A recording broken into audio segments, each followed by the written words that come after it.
Do the Gospels contain eyewitness tradition? When I was a Bible-believing evangelical Christian, attending Moody Bible Institute, before I began my serious scholarship on the New Testament, before I began to read it in Greek, and before I saw what serious scholars of the world had to say about it, I was absolutely convinced that the Gospels not only contained eyewitness tradition, but that they were written by two eyewitnesses, Matthew and John, and by two people who were close companions to people who were eyewitnesses, Mark and Luke. Intense research has a way of changing your mind about things. But I don't want you to think that this is a reason for you not to use your brain. Even if you are the most hardcore, Bible-believing evangelical on the planet, you surely think that God gave you a brain. Use your brain. Craig and I will agree on this. God gave you a brain to think with. Apply reason. That's why God made you a human being instead of a slug. Don't be afraid of using your intelligence to find out the truth. The truth may not be what you were taught, but if it's true, you should believe it, not run from it. As I studied more and more using my intelligence as an evangelical, but also praying about it, I became convinced that the New Testament Gospels were not written by eyewitnesses or by people who knew eyewitnesses. The first point to make is the rather obvious one that the Gospels don't claim to be written by eyewitnesses. They are all anonymous. The titles in your Gospels, the Gospel according to Matthew and so forth, were added by later editors. They were not put there by the original authors.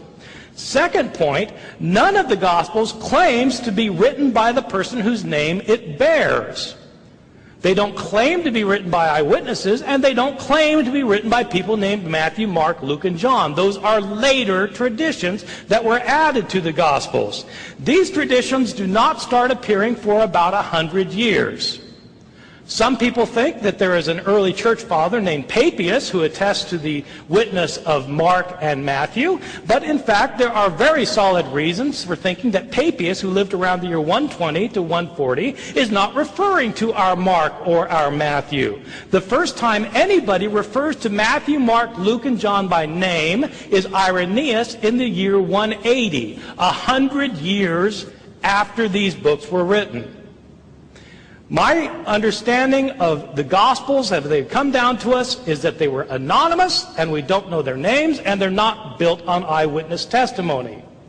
But the important point that I want to make is that even if the Gospels were written by eyewitnesses, or even if they did contain eyewitness accounts, that would not guarantee that they were accurate. Think about our legal system today. Are eyewitnesses always accurate in what they report? If so, why do we have trials that call in testimony more than one eyewitness? If eyewitnesses were always 100% accurate in what they report, we wouldn't need law courts. If we wanted to know what happened, we would simply ask somebody. Eyewitnesses do not always get all the information right. But even if they did, it wouldn't matter because the Gospels of the New Testament don't claim to be written by eyewitnesses, and in fact they were not written by eyewitnesses. The Gospel writers were living 40 to 50 to 60 years after Jesus died. They wrote the Gospels in Greek. Jesus' language was Aramaic. These Gospel writers were living in a different country. Decades later, where did they get their information from? They were not the followers of Jesus. They don't claim to be followers of Jesus, the disciples. They're written by later people, decades later, in a different language.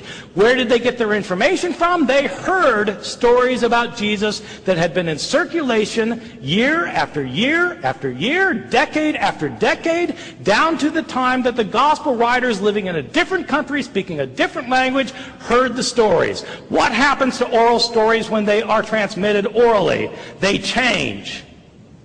The gospel writers have discrepancies among themselves because the stories that were told and retold were changed over time, and the gospel writers themselves sometimes changed the stories. That's why there are discrepancies. That's why scholars might be able to tell you generally what Jesus was about. They can list 8 things that Jesus did, but they can't tell you the details and agree. Why can't scholars agree? Because there are so many discrepancies that the Gospels are not reliable.